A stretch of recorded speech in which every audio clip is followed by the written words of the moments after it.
beginning of John that Jesus made 7 statements and performed 7 miracles.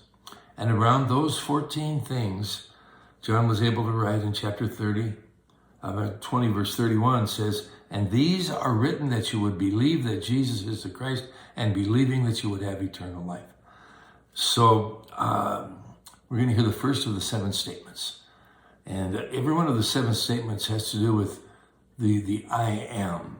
Because all of these Jews would have understood, all the people he's talking to, they would have understood. They'd have heard it all their life. They'd have heard the story of Moses and the voice in the burning bush when God was telling Moses to go and to have his people released from Egypt. And Moses asked a question, says, who am I going to tell them sent me? And he says, just tell them, I am that I am has sent you, which was just the Hebrew form of the verb to exist. And the Jews heard that story over and over, but he is the I am, but that they didn't have any structure with that. They had a skeleton, but no form to the skeleton, no meat on the skeleton.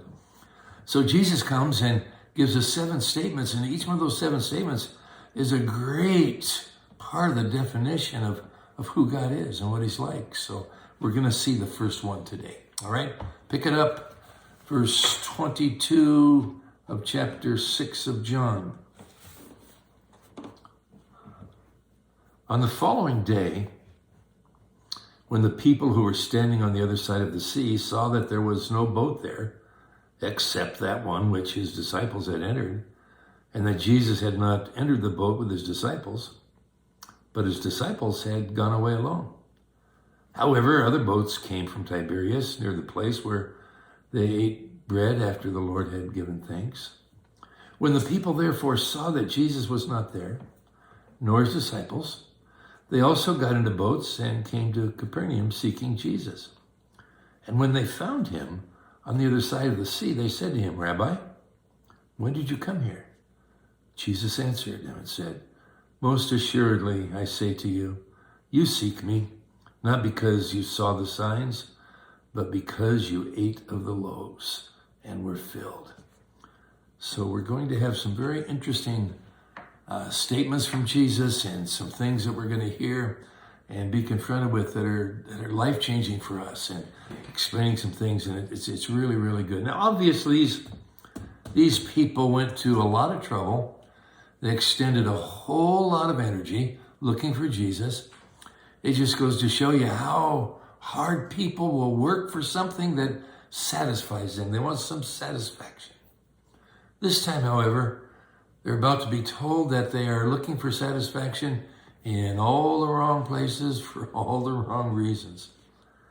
See, the following day, a crowd gathers, and almost greedily, to satisfy both their curiosity and their bellies.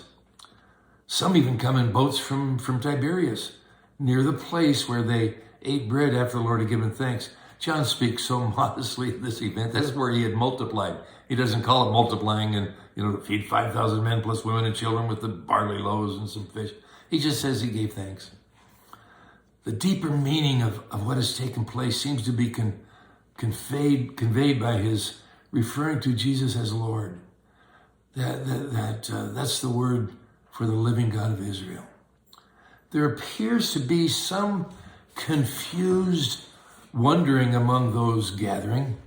They seem to know that the disciples have left in a boat, but without Jesus. He's the one that they want, but he's gone. So they strike out for Capernaum, seeking Jesus, apparently aware that this was where he centered so much of his ministry. Obviously, these people went to a lot of trouble. They extended a lot of energy looking for Jesus. It just goes to show, how hard people will work for something that satisfies them. This time, however, they're about to be told that they're looking for satisfaction in all the wrong places for all the wrong reasons. When they find him, they address him as Rabbi, perhaps expecting that he will teach them some new thing. But their question, where did you come from? It's almost what they were really saying was, why did you leave us? What happened? We're expecting something to eat and you were just gone. Food for their bellies is really more important than anything he can teach them right now. How true this is for so many people. What can I get out of this? What are my advantages? They want a Jesus that will take care of all of their needs. And he will take care of needs, but that's not the motive for coming to Jesus. And as with Nicodemus, Jesus brushes that question aside and unmasks the real motive. First, notice that Jesus did not answer their question. I think it's clear that God doesn't answer all our questions, especially the selfish ones or the dishonest ones. And you know what? Sometimes we feel like we have to answer every question any skeptic may ever ask us. We don't. You don't need to do that. All we have to do is declare the truth about Jesus. We share the truth, he'll defend it. You don't have to. It's not up to you. Just share the truth. The first thing that Jesus did was point out the carnal nature of the crowd. You want me because your belly is empty. No other reason. Guys, their request from Jesus, indeed their very motive for seeking him, had only to do with their physical needs. There's an important lesson for us here. Jesus' response has to do with motives for asking anything from God. The crowd had been filled. The word is glutted. They had eaten to their satisfaction over. They ate and their stomachs were satisfied. Please notice how quickly they got hungry again. It's the next morning. Now here they're asking Jesus to feed them all over again. Listen, if we spend our time in prayer asking, we're going to miss the whole point of prayer. Like the people in this crowd. If our prayers never rise higher than our physical needs, we're really not praying. That's why it's so dangerous when we're told by some TV preachers that God wants us to be filled with worldly riches. I want you all to truly understand how much damage is done by these types of ministries.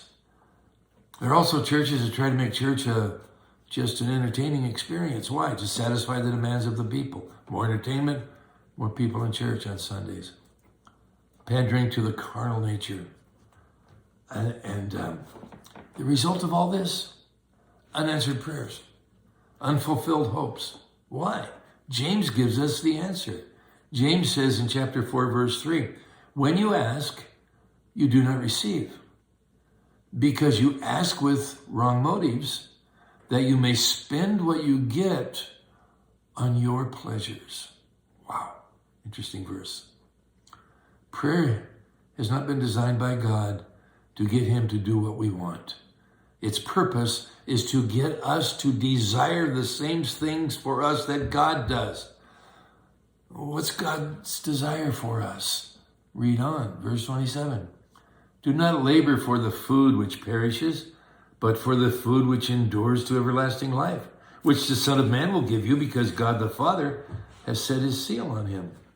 Please note that Jesus is about to turn our entire culture upside down with what he's talking about here, or right side up.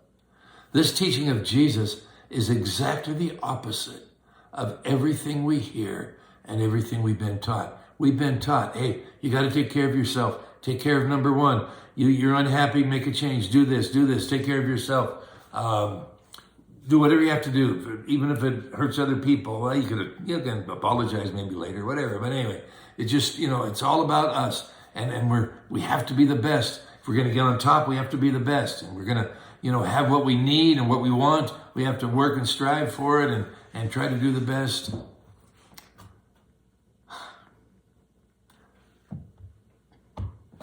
Verse 28. Then they said to him, what shall we do that we may work the works of God? Jesus answered and said to them, this is the work of God, that you believe in him who he sent. Whoa, I love that.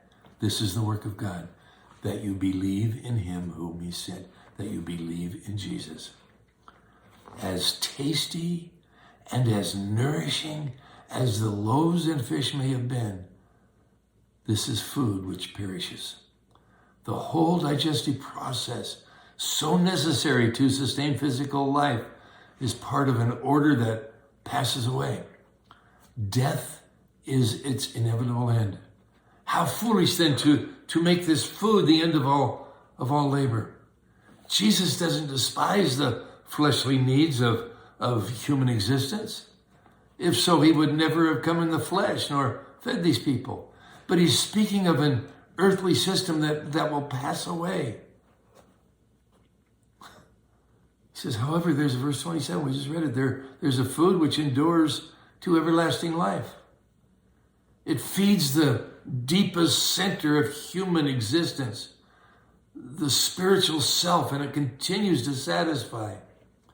This food, this food is not a reward that can be earned, but it's given by the Son of Man, just believing on Jesus Christ, and whose origin is in heaven, but who's identified with all men. He's the authentic source of this everlasting bread because the Father approves what he does. He bears the seal of the Father's ownership. Still, these people don't understand who it is that has fed them, nor the meaning of this gift. They only seem to hear the phrase, labor for the food, and assume there must be more work that they got to do. What can they do to please God? They're caught up in the old legalisms, slaves of the flesh.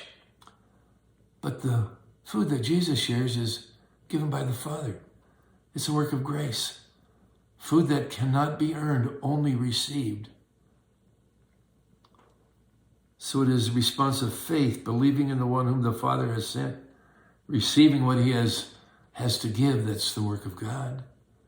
I love this answer because it means that we can find true contentment, true fulfillment, true satisfaction. This answer means that not a single person listening today needs to be left out. Hear this. There is nothing, absolutely nothing that we can do for God. He doesn't need anything from you. He doesn't need anything from me. He isn't waiting for us to clean up our lives. What does God want from you? Just you. That's it. Just wants you. He simply wants you to believe. Verse 30. Therefore, they said to him, what sign will you perform then that we may see it and believe you? What work will you do? Our fathers ate the manna in the desert, as it is written. He gave them bread from heaven to eat. Then Jesus said to them, most assuredly I say to you, Moses did not give you the bread from heaven, but my Father gives you the true bread from heaven. For the bread of God is he who comes down from heaven and gives life to the world. They are demanding a Moses-like miracle. Hey, you only fed us once. Moses fed our fathers for 40 years every day.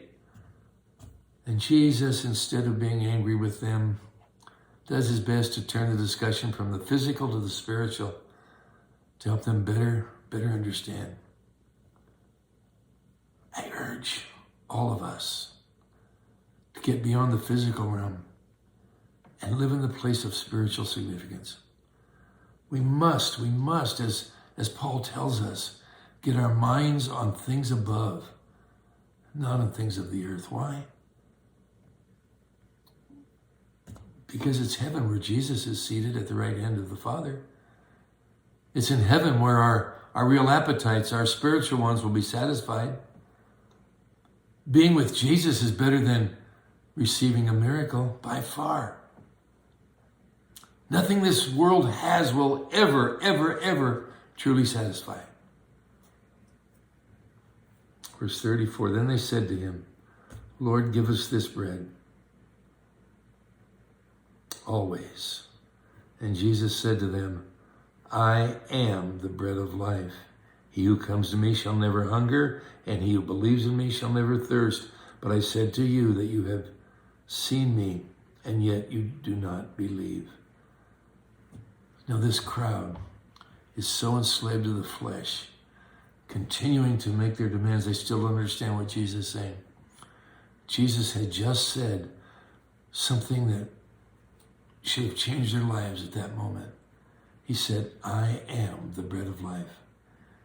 He that believes on me will never hunger, and he who believes in me shall never thirst. There are appetites that we have, appetites in this world. We want this, we want that, and fleshly appetites and things that we want. And Jesus said, I am the bread of life. You receive me, and I will fulfill every appetite that you have. Everything that you're longing for is found in me. I know before I surrendered my life to Jesus and asked him to come into my life, and I received what he did for me on that cross. One night in church, I realized that I had tried different things. All of them wore out. Several of them became bondages. They began to control me. When I started them, I was controlling them, and pretty soon they started controlling me. We all have appetites that can only be filled by Jesus Christ. That's what he's saying. That's his first I am. I am the bread of life. He that believes in me will never hunger. You're not going to have these appetites for the world. You're not going to be looking for this and looking for that. You're going to be satisfied. Oh, he'll give you, he'll fulfill your needs. He'll take care of you, but your needs begin to change. All the fullness of the Godhead dwells in him bodily, and we're complete in him. We're fulfilled in him. I've had couples come to me over the years saying, hey, he just doesn't fulfill my needs anymore. I think I need to get out of here. I'm gonna dump him. I'm gonna leave him because he doesn't fulfill my needs. And I look at it, why? What are you talking about? He was never designed to fulfill and meet your needs. That's a terrible, terrible responsibility to put on somebody else for your spiritual or your emotional well-being. That's not their responsibility. Your needs should be met through the person of Jesus Christ. You should be fulfilled in him. And when you have two believers, a husband and a wife, both being fulfilled in Jesus Christ, hey, that's a marriage, because they come together in completeness, and they're not looking for the other to fulfill their needs. Their needs are fulfilled in their relationship with Jesus Christ. So how glibly these people call him Lord without submitting to his authority. But they are, again, expecting to gain a favor from him. They're hungry. He just talked about bread from heaven, which they assume will be a continuous supply of physical bread. They have neither heard nor grasped that the one standing before them is the source of that life. So Jesus openly declares his identity. He is the I am, using that same statement, I am. Then he puts some meat on the skeleton. I am the one who faced and called Moses at that burning bush. The one, as John has earlier affirmed, by whom all things were made. He is the food which endures. Sooner or later, any serious dialogue with Jesus will bring us to the place where we have to deal with who he is. The revelation of his identity is also his invitation. As he opens his heart, he invites anyone who hears to come and believe in him, not to satisfy a physical appetite nor to assume that we can earn this bread. That would be false pride. We can only come as beggars, hungry and needy, if we're to accept the true bread, which only he, the I am, can give. The inclusion of thirst here seems to underline the total fulfillment of all of our needs. Believes in me will never hunger again. Who believes in me will never thirst. However, no sooner has the invitation been given when Jesus speaks sadly of their unbelief. They've seen him and what he has done, but only with their physical eyes. So they have failed to understand even the meaning of his invitation. My prayer today is that none listening would only see him with physical eyes. Maybe you're not a believer. What do you have to do to become a believer? Do you have to work? Do you have to serve penance? Do you have to crawl down Indian Avenue until your knees are bleeding to show your sincerity? What did he say you have to do? Believe on the one whom the Father has sent. That's it. Believe that Jesus Christ came, that he's God, that he died on the cross, and his blood washed away your sin. Invite him into your life. You'll never be the same. Believer, maybe you're listening right now, and maybe you've walked away from that. Maybe it's Jesus plus. Maybe in your life now it's Jesus plus this, plus this, plus this. Get rid of the pluses. I mean, yeah, I know you have a job and you have social events and all that. That's not what I'm saying. But where you're giving your allegiance, where you're spending your thoughts, where most of your time is, when your idle mind is thinking it's on these various things, and instead of just enjoying the presence of Jesus in your life, because that's what he desires. So make that decision today. Non-believer, make a decision to just simply pray a prayer. Jesus, come into my life. I'm a sinner. I admit that. I believe that you're God. You died for me, and your blood washes away my sin. You rose from the dead to give me eternal life. I want to be your child. You will be. And find somebody you need to tell. Tell somebody you made that decision. Some believer, somebody you know. Or call somebody, but just tell somebody you made that decision. They'll help you get started in your walk with Jesus. Believer, you need to make a decision. I have to make it constantly. All of a sudden I realize, I've been walking in the presence of God, and it's been great. It's been good. And all of a sudden I find myself dragging a little bit. I find myself being in despair. I'm getting lonely again. Grief's hitting me again. And, all of these things. And I realize, wow, I've moved from that relationship that he has for me. I mean, if the relationship's there, I'm saved and he's my best friend. But that continual presence and relationship, I kind of let slide at times, and I just have to check that often. Get back there. You need to do the same thing. God bless you. See you next time, okay?